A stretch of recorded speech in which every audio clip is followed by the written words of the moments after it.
Welcome, creative friends. It's Lynn QV, and I'm playing with paper and glue. Today I'm bringing a very fun project. I saw it on Chasing Paper. Valeria is the artist, and I have tried it myself. It works, and I love it. What is it? It's freezer paper.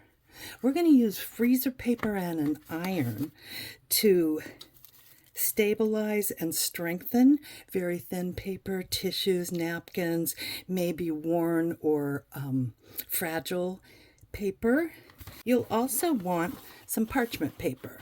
Now, parchment paper is the one that is oven safe, so it's heat resistant.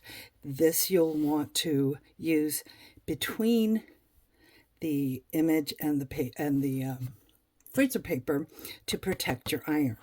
I'm using a little travel iron. I've got it plugged in. It's heated and ready to go. Freezer paper, you will notice, has a shiny side. That is plastic that's coated on this paper. And that is the side that will go up. You'll also want to lay some kind of heat-resistant pad or cloth on your surface. I'm using my Cricut Easy Press protector. There's all kinds of things available in the sewing department of a craft store, or really just, cotton will work. Now, we're going to put this face up, and I am going to start with this napkin. And I am going to lay it down here. The only bummer about the freezer paper is this, the fact that it tends to roll.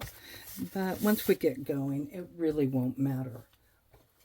Again, from my Cricut Easy Press, I'm using this little protection pad.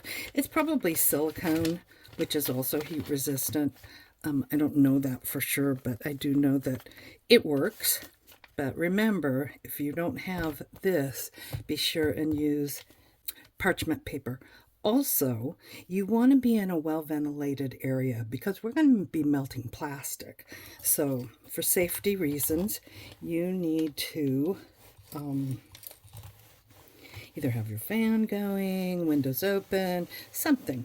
Okay, so I'm just going to start ironing this. I'm going to bring this piece down just a little. There we go. And remember, you're working with a very hot iron. You want it on the hottest setting. So on most irons, that's going to be linen. And you want no steam. Do not use the steam. We don't want that. So I like to just make sure I hit it all, especially the edges. And what this does is it actually starts adhering the plastic to your paper, your subject, which in this case is a napkin. Okay, once we feel pretty certain that that is adhered, we're going to turn it over. And since the paper side doesn't actually have the plastic on it, we don't have to have anything protecting between the paper and the iron. Okay, so that's probably good. I'm going to take a peek at it. Remember, it's hot. Be careful. Yeah. Okay, it seems to be adhering very nicely. So I'm going to cut this, and we'll do something else.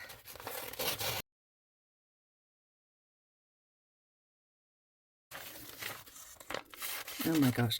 So the texture, well, I love napkins on paper anyway. I love the feel, but this makes it feel more like fabric. It's just amazing. Beautiful. Okay, so let's try. This is actually tissue from a pattern. And you can see it's ripped in the middle. It's got quite a few scrunchies, but none of that matters. Actually, that'll even add, I think, to the look. I'm going to go like this. Let's see if I can fit it. Yeah, okay.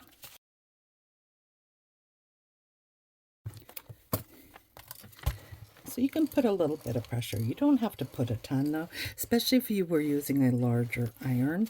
This one's kind of small, and so I think I use a little more pressure than I would have to if it was a full-size iron. Okay, let's turn it over. Oop, hot!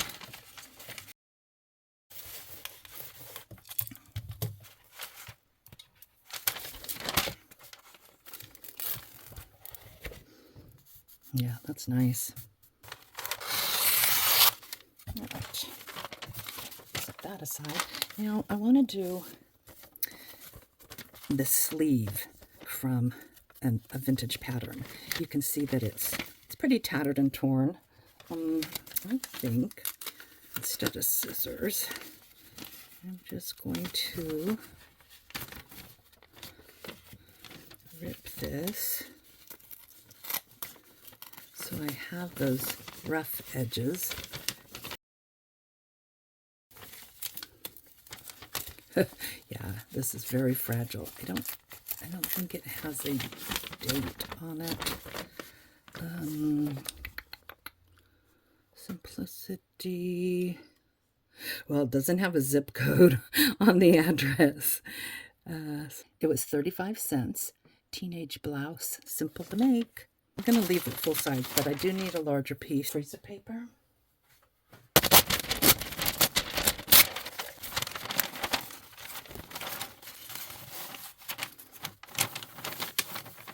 Okay, shiny side up.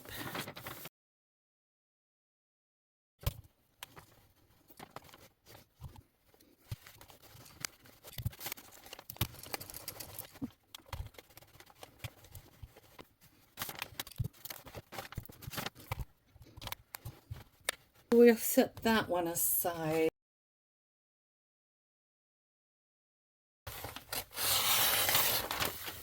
Wow, that is so cool. I'm going to try this extremely fragile music paper. This is from an old book that has a date, I think, of 1910. All right, so it's pretty brittle, and again we've got some jagged edges, but I think we already know that it is going to work.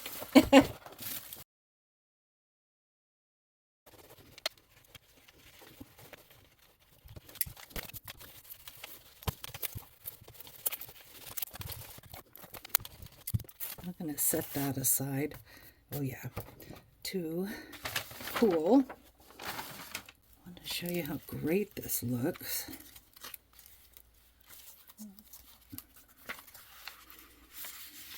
I did a fussy cut around the flowers, and it seriously feels like fabric. So cool. So again, I want to thank Valeria at Chasing Paper for this awesome idea. I would love if you would subscribe to my channel and give me a thumbs up. Maybe tell me what you're planning to use this method with, and even show me once you do.